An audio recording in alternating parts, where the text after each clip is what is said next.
guys, the Fight Bananas podcast is supported by Daniel Martinez, the law offices of Daniel Martinez. I solve problems. Guys, give him a call at any time at 877-5-RIGHTS. That's 877-5-RIGHTS. Or check out the website at martinez.law. Daniel Martinez, the law offices of Daniel Martinez, in your corner. 877-5-RIGHTS. Also, check out Fusion CBD products. Check out the website at fusioncbdproducts.com. Guys, you know I drink the waters. 6-pack for $19.50. It's an incredible deal. Also, lately, I've been using the CBD Instant Rub. There's a relief rub and also a CBD cream and muscle for joint pain. Guys, make sure you go to fusioncbdproducts.com right now. Hit them up on Instagram at fusioncbd and check out the website at fusioncbdproducts.com.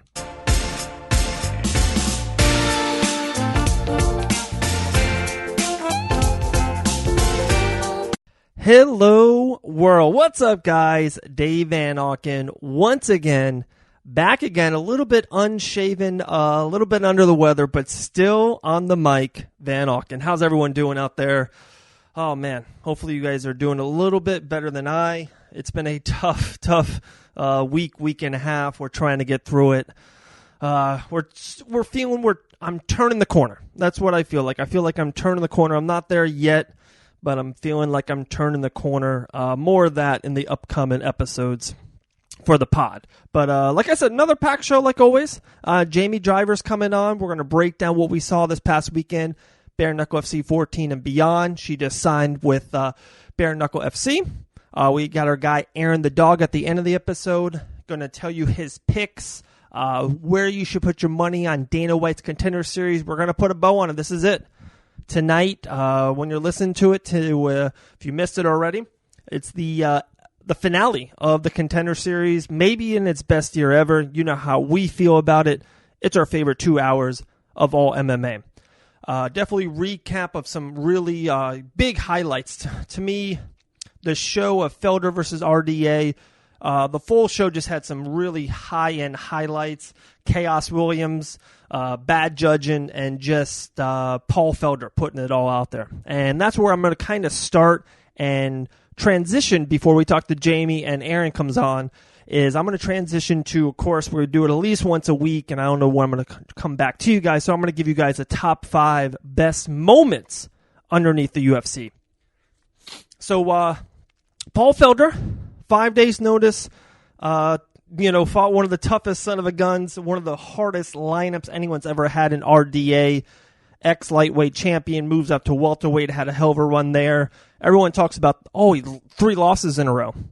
You guys know it was to Usman, Leon, and Colby Covington, who everyone loses to. So no shame there. RDA, to me, looks super impressive and literally right back in the title picture. And he mentioned the word Connor, so we'll see where that goes. But I just thought, I tweeted it out right before he came out, and we heard the theme song and his look and his father's ashes around his neck and the necklace. It just felt like a moment. Win or lose. And I've been hearing so much, and it's really cool to kind of be in it. You hear a lot of the shows.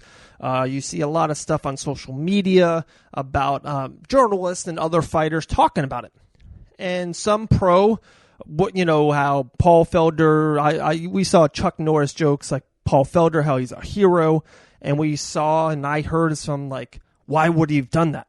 Like he probably threw away his lightweight title shot out the window because it's so damn tough, and now being 7th or 8th and then losing, you're not going to get that spot. Like Paul Felder probably will never fight for a UFC lightweight championship. But where I'm going to kind of spin it is, none of that matters, guys. What he did was a moment. He created a moment.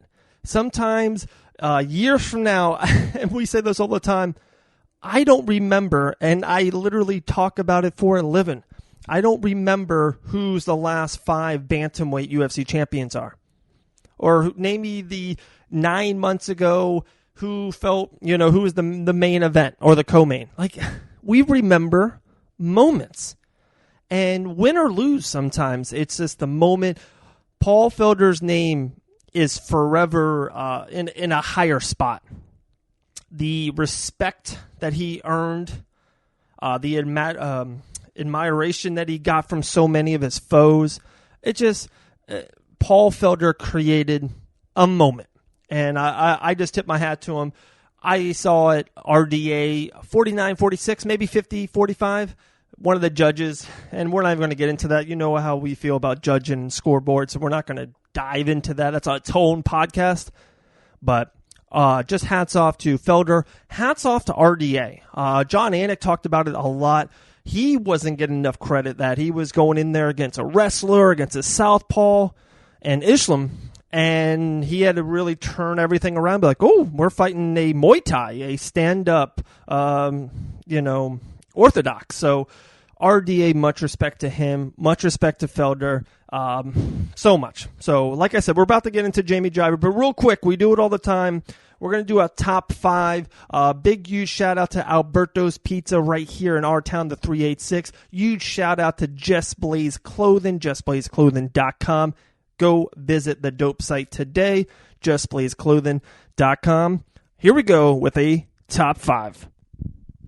All right, so there's so many iconic moments here underneath the UFC banner, and I just wanted to give a real quick top 5 moments. Not championship matches, not fights. These are moments.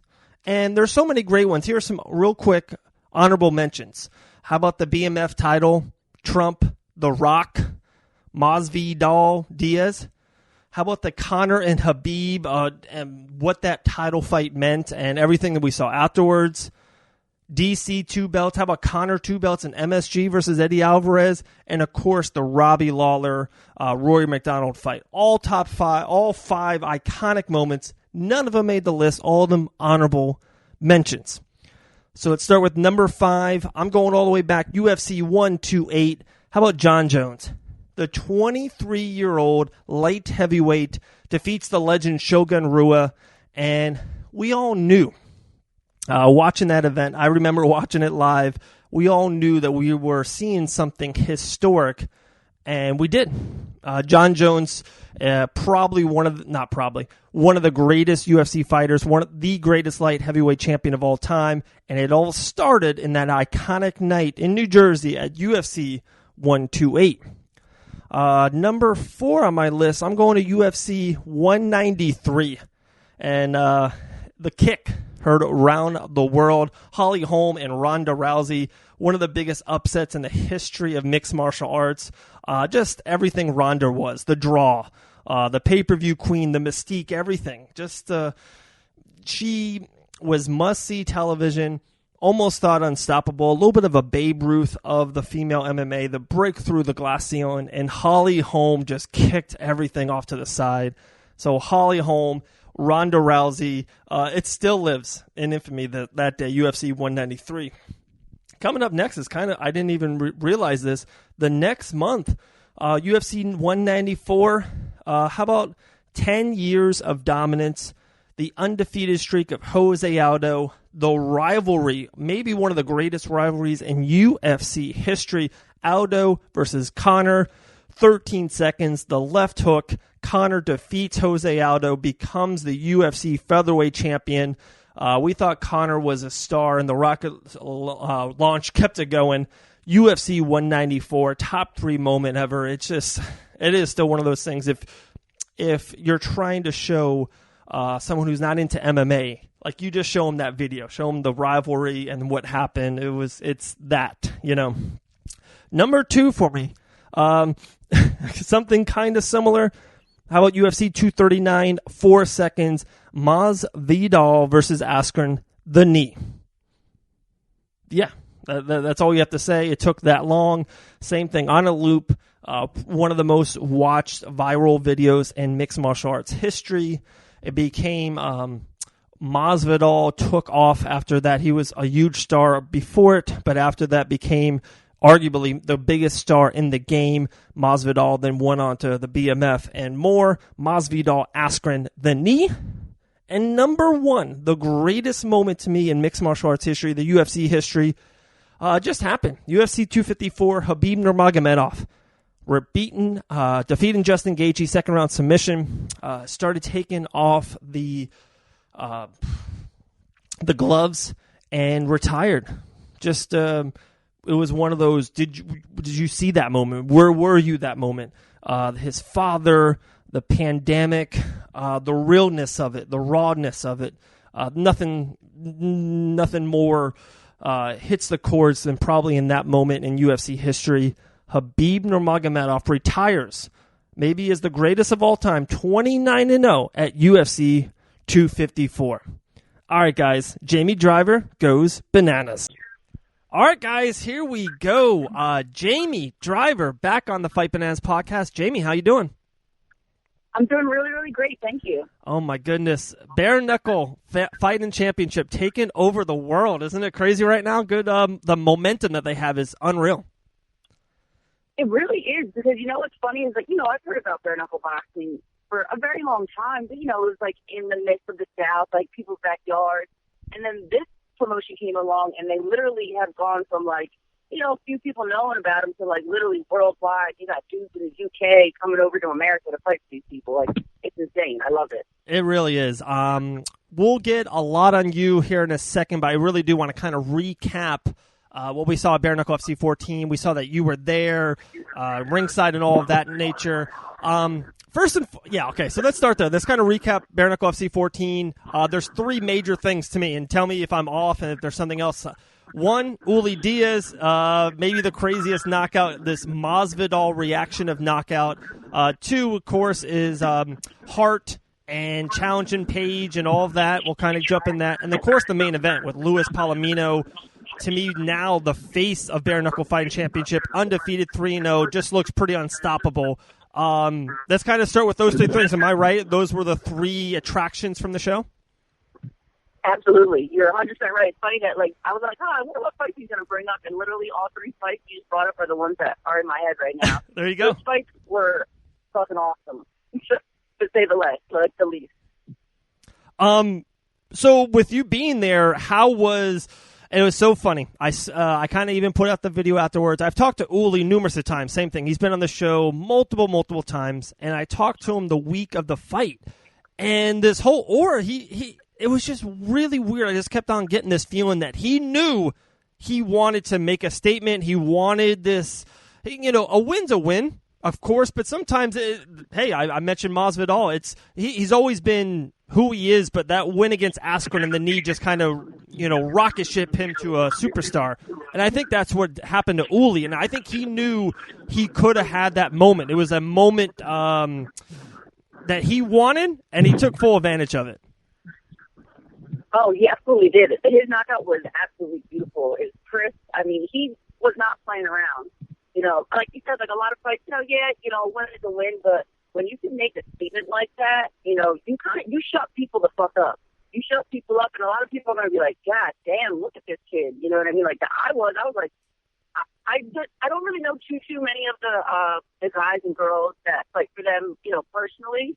But I was like, damn, who is this guy? I went and looked him up. I was like, okay, he's very, very good, extremely talented, and, I feel bad for anybody that's going to have to fight in the neck. Right. And did you at least, this is something I've been screaming from the rooftop about how, and this is what Jim Aller's kind of used to do, I don't understand not fighting the fight so fast like that. They want you to toe the line, they want you to be super aggressive, and it seems like in a way, you can kind of, if you're faster than your opponent, and we know how technical and how fast, a fighter can be, you get this head start. You kind of get first hit, and especially with no gloves on, if you can get that head start or that first hit, we just saw in the Uli fight, the fight could be literally over or just change from the very get-go. Have you learned from that something that, will you take that going into the future? Maybe, hey, I'm going to start super, super fast as well. Oh, no, absolutely. When we're literally toe-to-toe, basically, I don't see why not. I'm not going to back away. I'm throwing the first punch, and I'm going to hit the next chick in the jaw. Like, there's no reason for me to back away and, feel a girl out. This isn't MMA where it's 3 5-minute rounds where we have, time to work and feel people out. We have 3 2-minutes. And I'm going to get my hands on the girl as quick as possible because, like you said, there's no gloves, So, there's not where, my knuckles hit your chin. It's very highly possible that you're going to sit on the ground and not get back up. So, I took away from that it's definitely, I think it's better to kind of come out guns blazing. But again, of course, you do want to be smart. You don't want to be a total idiot where you're just firing shots and then you get clipped and it's over for you. So, but no, I like that. I love that it's toe-to-toe like that. Yeah, it's literally insane. And then that's kind of transferring to the girls. Okay, so Hart wins in the 4th round. First and foremost, were you impressed by her and her victory? No, not at all. Okay, so I don't say that in a disrespectful way at all. I'm just being very honest. The fact that she had the audacity to say, I could have took this girl out quicker. If you could have, then why the fuck didn't you? First of all, right. And then, hey, she's not a bad fighter at all. I think, hey, I respect every male and female that walks into a ring or a cage, because there's a lot of people in the world that don't have the balls that we do. But she talks too much shit for her own damn self. I mean, I'm definitely excited for her to fight Paige Van Zandt. I don't know if she would be willing to fight at 135 since that's going to be my weight class, but I would love to put my hands on her because I really wasn't impressed by her. I mean, I don't really have much to say about her. I think she's just all talk until she fights like a real fucking fighter like me and Paige and Janisa from ATP. Like, she hasn't felt girls like us before. She's not ready for people like us, but I guess we'll see. Right. Okay, and this is kind of going to be my soapbox here for a second. And then I kind of want to, I guess this will get into you and how you got into bare knuckle and how I thought you would be just absolutely amazing for it. So, I've been following this momentum now for, it's over a year. And a lot of the fighters, and I've been watching, I've been to probably 4 of their shows. They had one here in Daytona. I was up there in Mississippi for another show. And, not taking anything away because, like you said, I do. You know me, Jamie, about how much I do. I love and respect so many if you ever fight in any kind of combat sports way. But I saw the talent. And a lot of these fighters were like, the no technical term, you know what I mean? They were just this brawling type, and they were just like talking all this mojo, and I'm like, sooner or later, people are going to start coming in the sport. A Jamie Driver type, a Keemon Evans type, who's been in the sport now twice, 2 quick first-round knockouts. If you have any boxing knowledge and technique behind you, I feel like you're just going to flame right through the roster. Am I off base on this? Like, are you seeing the same things I'm seeing?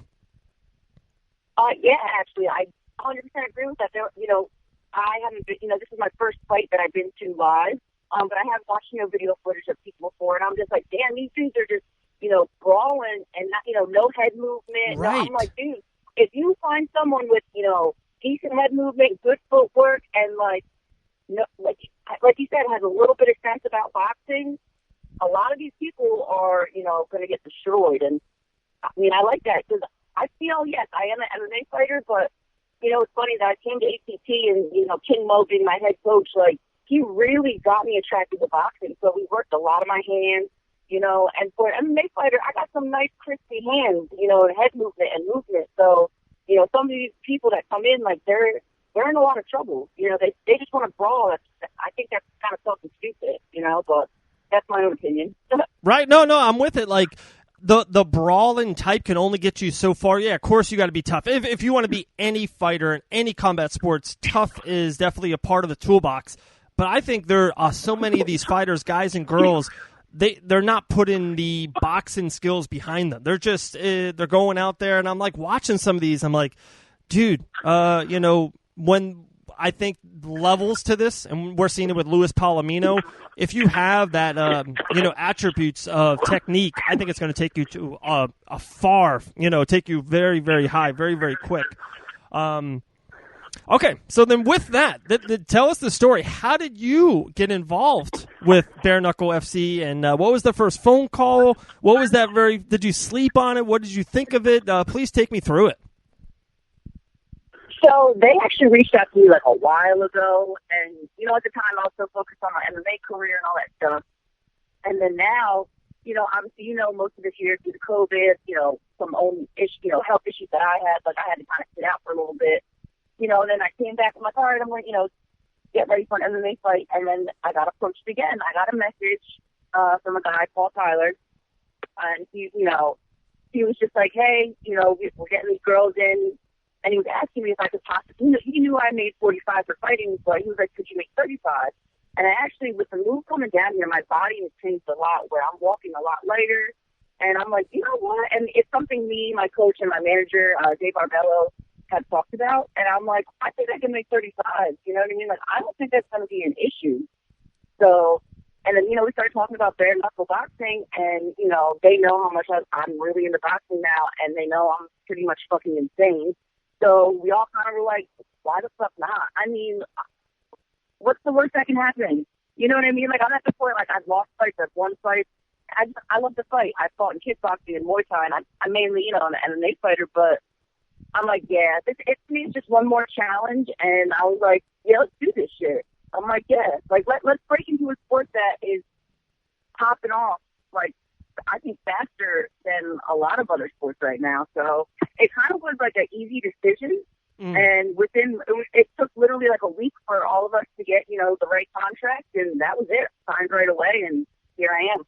No, that's awesome. Any kind of timetable, ETA on, so I guess December they're going to be in Kansas. Looks like January is a big show back in South Florida, kind of, the whole Miami, Fort Lauderdale. And it looks like, of course, February is that big, huge Tampa Super Bowl show. Looks like Paige Van Zandt, Frank Mir, everything's going to be on it. Any ETA on when you would like to debut for him?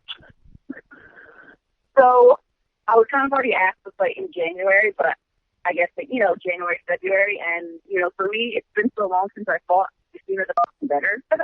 So I think we're eyeing up January, and hopefully, we can find a girl, and because I'm ready. I've been training hard for a couple months now already before it's even brought up. I'm in good shape. I'm only going to get in better shape, and I'm only going to get better. So, but hopefully, I would love January. That would be the best for me. There we go. Okay. And one thing you mentioned, and, you and I, we talked off air about it. I don't think we've ever talked on air about it, and you kind of mentioned it, when you were talking there. Everything you said of 2020 with your health. First and foremost, how are you feeling right now, mid-November 2020? And can you kind of hit on back on what happened and how you feeling going forward? Yeah, so that's was crazy. I was supposed to have an MMA fight in February in New Jersey, and basically, in certain states you have to get a brain scan. Well, they found something. I basically just had a cyst on my pituitary gland. But at the time, so there was fluid in there, but the fluid had leaked. The thing was, they weren't sure if it was blood or not, and, the neurosurgeon at the time was like, we think it's blood, this isn't a good thing. So it was this crazy ordeal. I get pulled from the fight, I'm freaking the fuck out. I'm like, oh, I got a cyst in my head bleeding, I'm going to die. And basically, there are a lot of negative downsides. I got really sick at one point, and shit happened, but I went to a lot of doctors, and a lot of them, neurosurgeons were telling me, like, you're most likely not going to fight again, and all this crazy shit, and I'm like, what? They're telling me to find a different career. So I kept, this whole year, I've pretty much flown back and forth, from Florida to New Jersey multiple times to see different surgeons and specialists and see, what we can do, whether it's surgery or some type of, interventional kind of medicine care shit, whatever we needed to do to get this shit, squared away, because I, was not giving up on my fighting dream. I was like, there's no fucking way. I was like, So I finally, we're in November, September, I finally find this specialist neurosurgeon. And basically the cyst I have it's a genetic thing. It was something I was actually born with. And they can grow, shit like that, but from looking at the time, the time frame of all the MRIs I've had, he basically was like, it hasn't grown. He goes, there's actually no fluid in there anymore, et cetera, et cetera.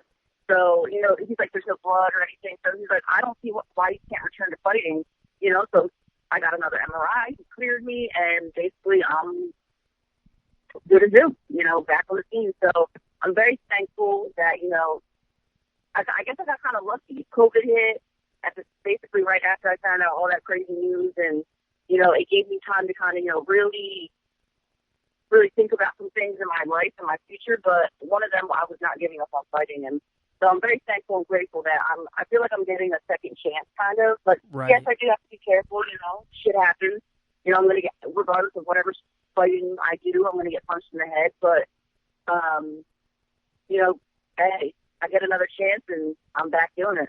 Oh, that's awesome. That's awesome. We're very happy for you, Jamie. Yeah, it's been a tough year for almost everyone. 2020 has just been whack. That's all you can say. It's fucking brutal, man. It's like, I feel so bad for the people that, I'm very lucky and blessed again in my life that I can work certain jobs, and I'm free to train kind of whenever I can. I'm very lucky in that aspect. Like, a lot of people in the world lost their jobs and, are really hurting still right now. And yeah, COVID fucking sucks, bro. Especially the people that got COVID, got sick, and the people that passed away from it. It's been a tough year for people. And hopefully, going into the next year, they can figure some shit out where we can, get this thing under wraps and not deal with this bullshit anymore.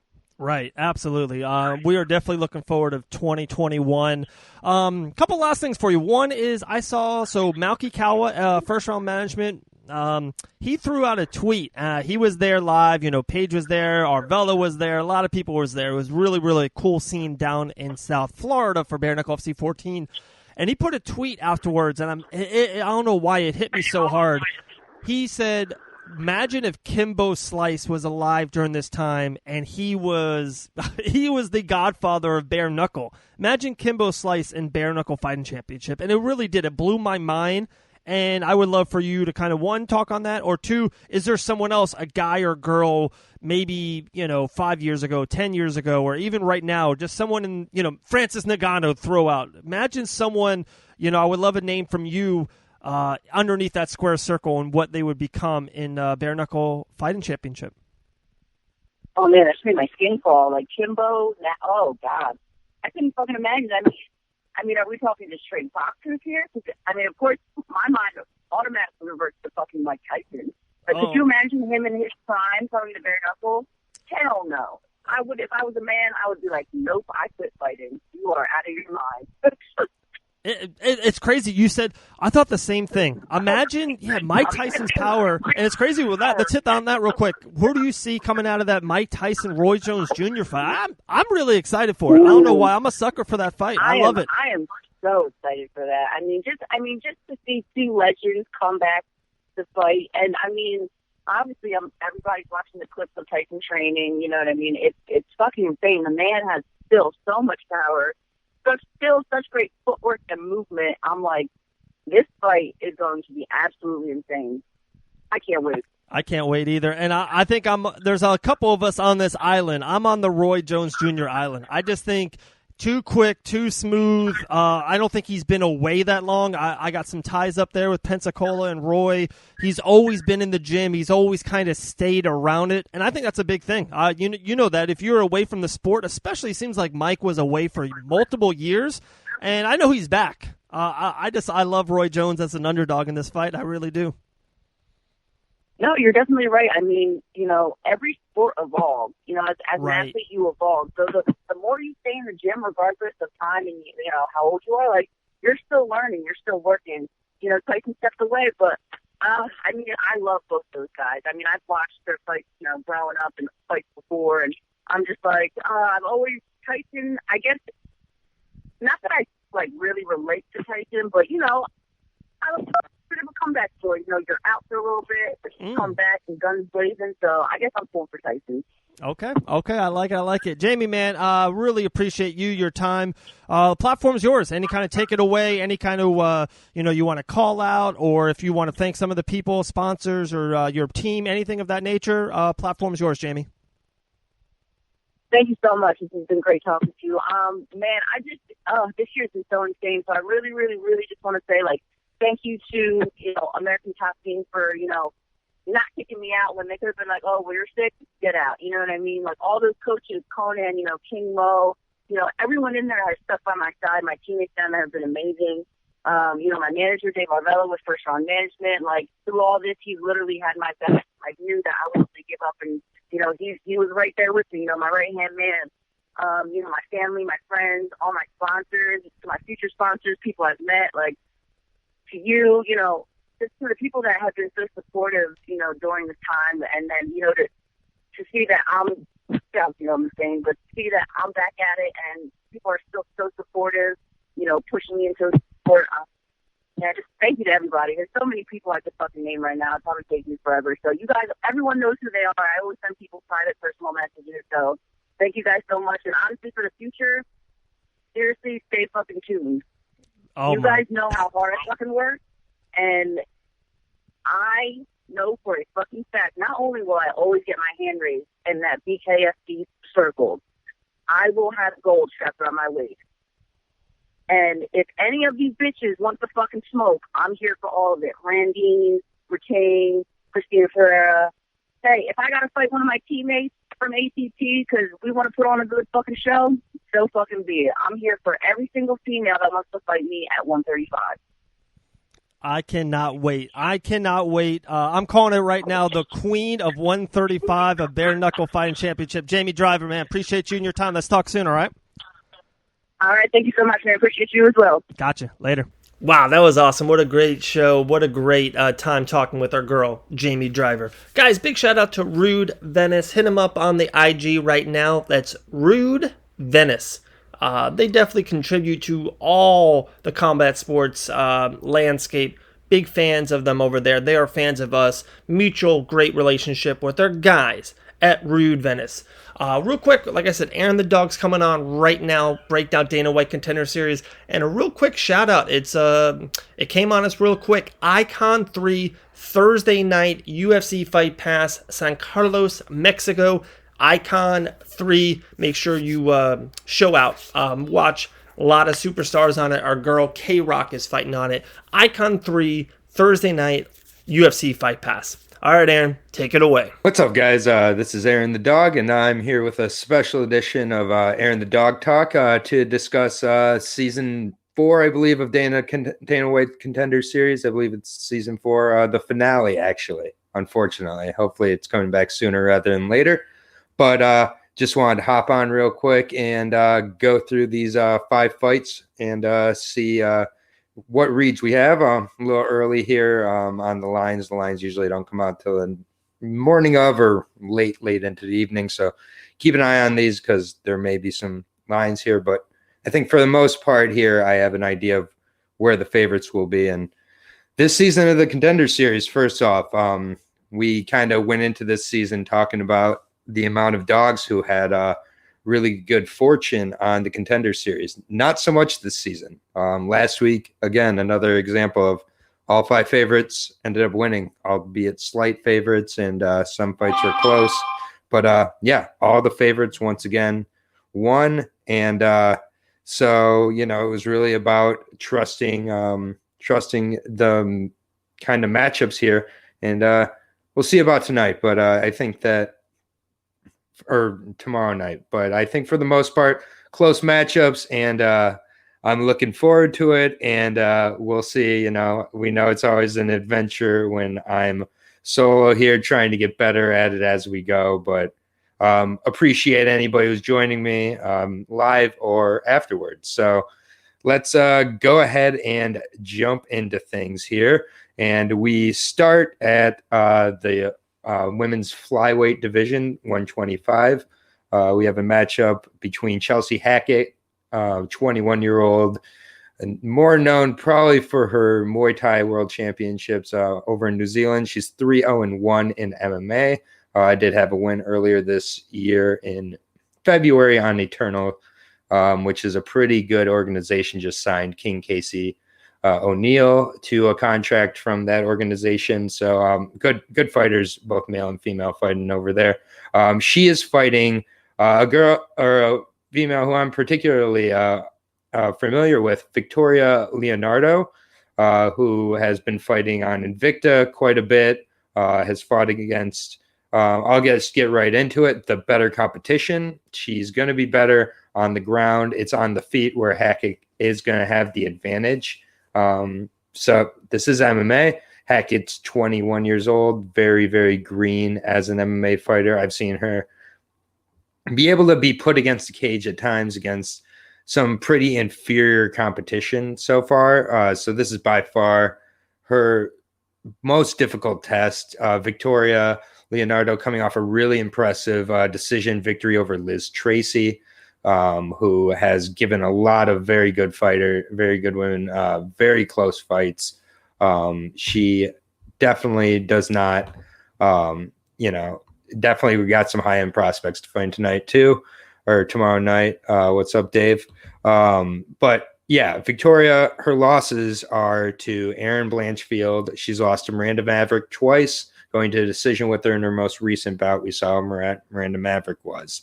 So Victoria has fought a little bit in kickboxing as well.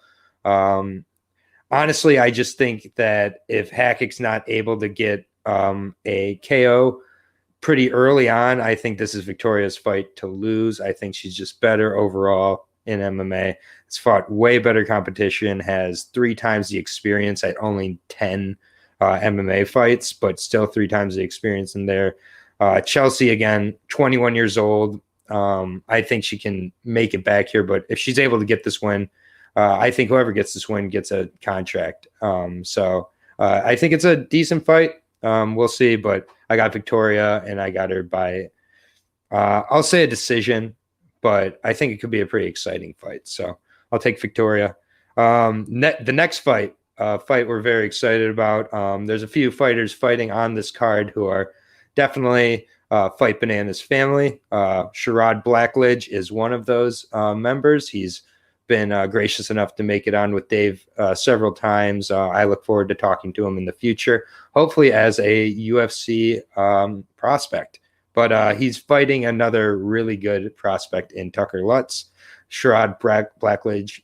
This is both of their second times appearing on the Contenders Series. Sherrod ended up getting a decision win over Cameron Church, and fellow undefeated guy at 4-0.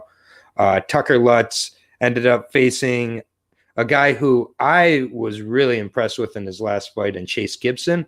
He ended up fighting Ty Clark, actually, and he ended up putting him away with a Darson LFA. So that was a fight that I think Chase Gibson's going to make his way back to the Contender Series, like some other guys who maybe have fought on here, including both these guys.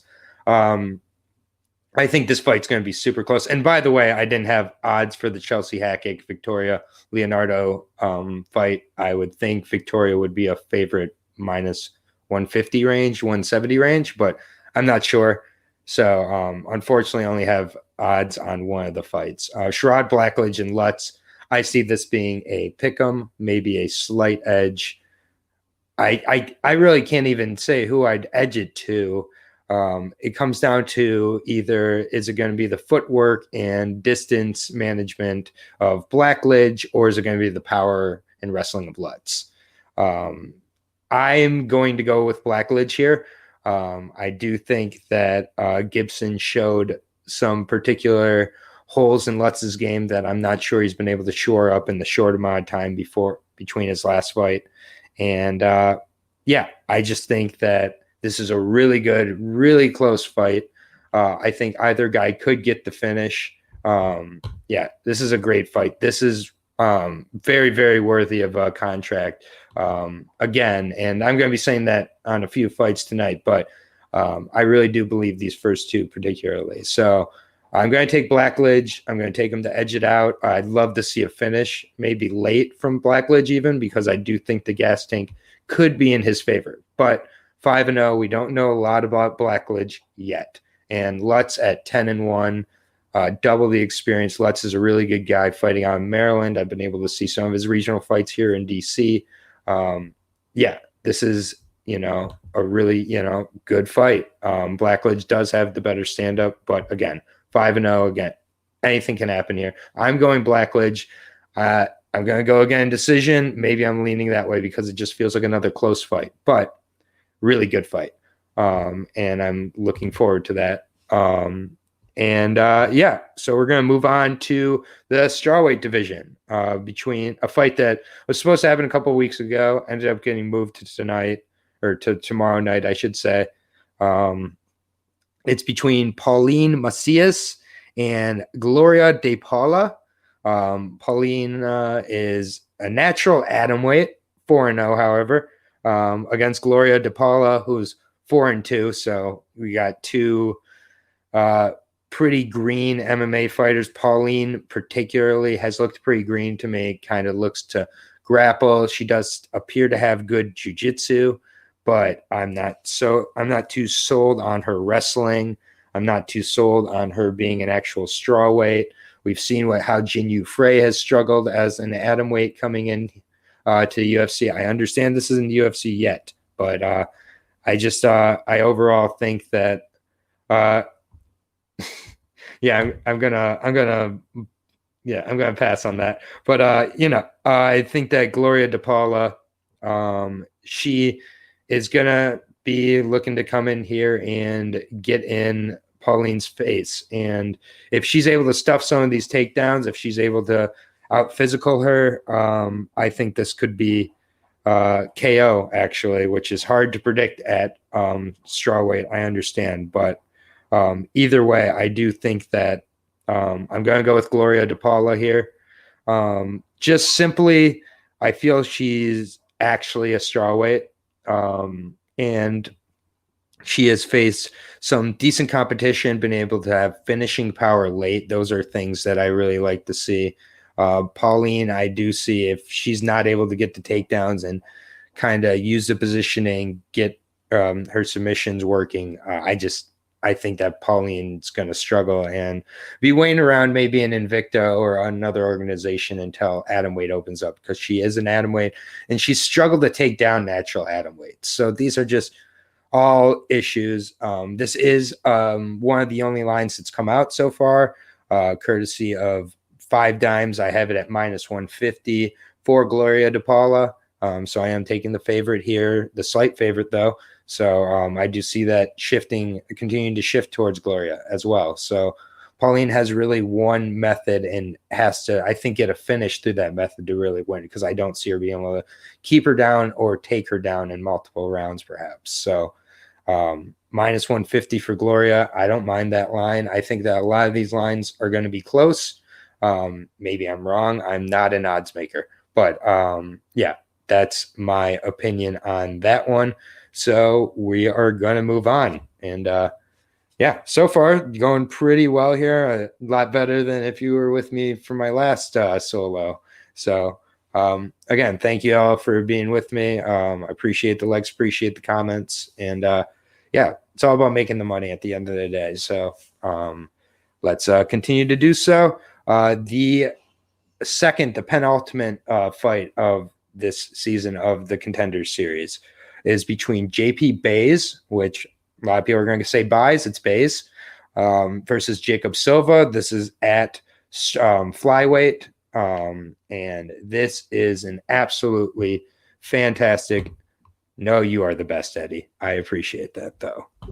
And that is really the best, the money bags. Those are the best. And so we are gonna, move on here and get to the co-main event or the co-feature bout. JP Bays has been on the Contender Series before, did come up short, facing off against Joby Sanchez. Joby ended up putting him away with some ground and pound in the second round. But since then, Bays has looked pretty good. There was a fight against a 1-0 fighter in Gazimat Magomedov, where he claimed an elbow to the back of the head. Goddard did stop the fight and call it to the back of the head. However, the fight was stopped in the third round. Bays was struggling in that fight a little bit. And for the most part, he goes in there. He looks to grapple, looks to wrestle, looks to ground and pound. His last fight, he got the finish in a minute. He was able to take his opponent's back, flatten him out, and land some punches. So the guy's definitely earned his opportunity back here. Jacob Silva fought earlier in this season on the Contender Series. Good fight against Jeff Molina, who appears to be a very good fighter in his own right. Jacob Silva really not the most technically sound guy, but goes in there and scraps. I believe trains with Adrian Yanez out of Metro in Houston, Metro MMA in Houston. So, this is striker versus grappler. And, maybe that's oversimplifying it a little bit here. I do think Silva has a chance, but it just kind of comes down to, again, a flyweight who you got to bet on getting a KO at some point in the fight. And that's kind of hard, especially here against a wrestler in Baez, who he has been put away, but it was in ground and pound. I think Baez is able to kind of dictate where the fight goes, or Baez, I should say, dictate where the fight goes. I just think that I like Baez's game. I do think that he earned this opportunity rather than just having it turn around after a loss on the Contender Series, coming back on the Contender Series. He had 3 wins plus the 4th, which you can kind of debate, but does count as a win. I think this is a really good fight. I do think Baez will be a pretty significant favorite. So it is one where if you want to take a shot on Silva, you can, but I think it's Baez all day. I do think Baez can put him away as well. So maybe that's a way to make Baez's price better when the prices come out. And to our featured bout. This is in the heavyweight division. This one's interesting. Fight Banana's favorite, first of all, let me get that out of the way, Nick Maximov. He's fought on Submission Underground. He is a Diaz Carlson Gracie disciple here. He's fought in LFA. Got a finish there in the second round. The thing with Maximov he's facing off against Oscar Ivan Kota, who hasn't fought in over a year, 11-2, however. So, and I'll get into Oscar here in a second. Maximov is where I kind of want to start. He's 5-0. The combined record of those 5 opponents is 2-14. And so that's tough, but his grappling skill is absolutely legit. He's shown it in Submission Underground. He's shown it in his MMA game. And I do think that Kota is going to have to display some takedown defense. If he does, this fight gets very interesting very quickly. I anticipate Nick will be the favorite here, even though it's a 5-0 against an 11-2. Oscar, again, hasn't fought in over a year. When he did fight, it was a 2-3 guy that he fought, and he was able to get the finish. But before that, he lost to Jay Silva, who I think a lot of us know who Jay Silva is, if we're kind of familiar with some random MMA scenes. He's not great, 11-12-1, and he was able to arm triangle Oscar. If you're getting submitted by Jay Silva, I've got to bet you're getting submitted by Nick Maximov. So I'm expecting a first round submission from Nick Maximov, getting in there, getting that contract, because it will be impressive. And then I do hope when he gets in there, he's not fighting at heavyweight, first of all. Second of all, I hope they do bring him along appropriately, which at 205 is, I think, more easily done than most divisions. So that's and that is the end of, I believe, season 4 of the Contender Series, of Dana White's Contender Series. Probably more contracts have been given out this season than any season, for, certain reasons, I'm sure. But yeah, it was fun to just kind of hop on here real quick and be able to get these out. The lines should be coming out soon, so keep an eye out for those. And then hopefully we'll be back. Sorry we missed last week with Inside the Distance. Things just happen, but hopefully we'll be back on Thursday at 8 p.m. with that. But stay tuned. But otherwise, thank you for joining. Thank you for watching. And let's get that money. And thank you, Dana White, for the Contender Series. Just keep it around. We love it. And enjoy the fights tomorrow, everybody. Thank you for joining me. Peace. Love it, man. Great job by Aaron. Love his picks. Love the Contender Series. We're all about that. Guys, much love to all of you out there. You listening, all the listeners, subscribers, likers, sharers, man, we appreciate you guys. It's been a tough week and a half. We are getting through and getting by, and we'll stick with you. Hopefully we might drop a couple this week. We'll see, and we'll talk real soon, guys. Appreciate all the love out there. Be blessed and stay safe.